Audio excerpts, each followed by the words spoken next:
So the question is, I'm a roofing contractor. I have a drone and I want to leverage the drone for my marketing. How can I use a drone to help my marketing efforts?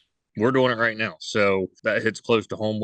We were shooting content last week, actually, from some advice from John Delorier about building a YouTube and having this content presence across all social platforms.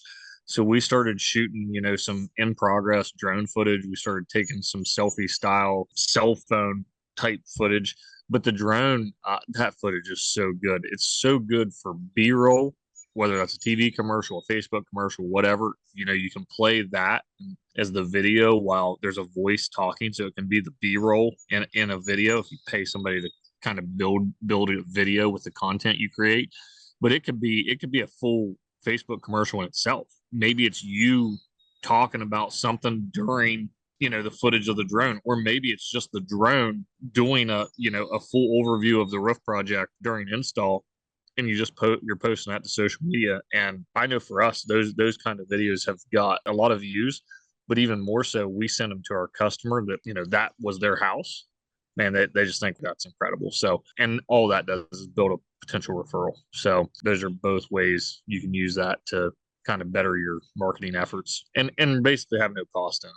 Is there any way to use it in your marketing copy and say, like on the front end, and advertise that you use drones for your inspections or use drones in your process or anything like that?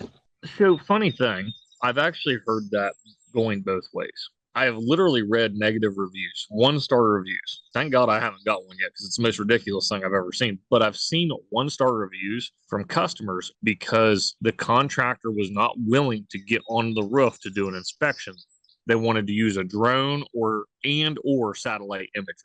I get where they're coming from as a customer because they just don't know. But I think you could, maybe publish the fact that, yeah, hey, we use drones a lot in our process. We'd love to share our drone photos with you throughout the process and at the completion. I would tread carefully about, how far you take that. I still believe in the roofing sales business. This is a personal touch. It requires, that the customer believes you need to get on the roof, you need to shake their hand, you need to hand them a printed copy of a estimate, those things where a lot of people believe that.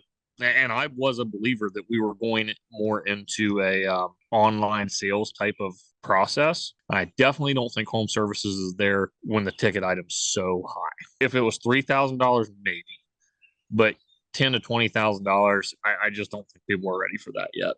I agree. This might be a hot take, but it's something I've been thinking a little bit about. I've been in a lot of conversations talking about how the industry is changing. People want to buy big purchases online and all these things. And it's like two examples that get tossed around are one, Amazon, Mm-hmm. and two, Tesla. Because people are like, oh, everybody wants Amazon. It's easy. You go order and then it comes to your door. Everyone wants quick and easy. But the problem with Amazon is like people are not making $15,000 purchases on Amazon. I mean, you can, but it's very rare. It's super rare. It's like if you want any kind of volume, which you need a certain amount of volume to be successful in roofing, you're not gonna be able to sell like Amazon because that's not the way people want to buy that big of a purchase that's on their home. I think it might be shifting a little bit, but I don't think it'll ever shift all the way. That's my hot take is that I don't think we're like moving towards this place where people want to buy a roof like they buy stuff on Amazon. I don't think we're shifting that way. I think maybe people are a little bit more comfortable with the idea, but I think that's about as far as it's going to go. But the other thing that people talk about is like, oh, well, people buy Teslas online. They go and they order the Tesla and bring it. And I'm like, yeah, they order Tesla, but they don't order Fords that way. They don't order Hondas that way. They're ordering Teslas that way because it's Tesla. But there's another step to that. It's also a product.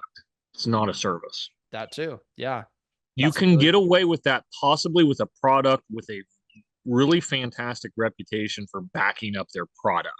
A lot different than a local small business offering a service that can be completely human flawed in every step of the process than a product that leaves an assembly line hitting a multi-point checkpoint type finishing process before it's shipped out the door. Totally different. Don't get me wrong. I was on that page. I wanted to go online sales and be Amazon of roofing. I'm not saying the day may never come. I don't think I'll see it in my life. I really don't. I don't think home services, I don't think service-based businesses will go fully online in our lifetime. In my career time. I hope that's 20 years. I don't think so. I agree. I also think, to speak more to your point with the product, it's like roofs are not one size fits all. Mm-mm. Like, it's not only is it a service, but it's unique to every single customer. Yep.